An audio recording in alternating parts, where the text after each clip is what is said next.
chapter 5. Stand fast, therefore, in the liberty wherewith Christ hath made us free, and be not entangled again with the yoke of bondage. Behold, I, Paul, say unto you, that if ye be circumcised, Christ shall profit you nothing. For I testify again to every man that is circumcised, that he is a debtor to do the whole law. Christ is become of no effect unto you. Whosoever of you are justified by the law, ye are fallen from grace. For we through the Spirit wait for the hope of righteousness by faith.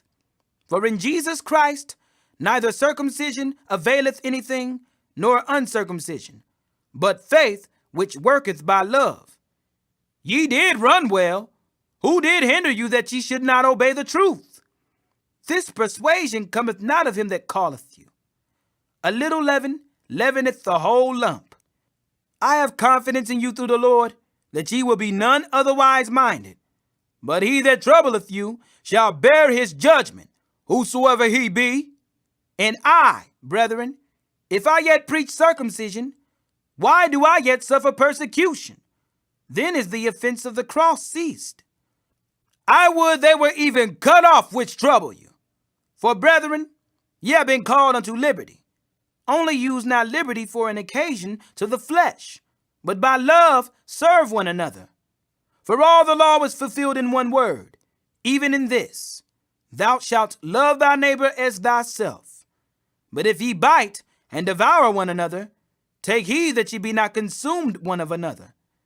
This I say then, walk in the Spirit, and ye shall not fulfill the lust of the flesh. For the flesh lusteth against the Spirit, and the Spirit against the flesh.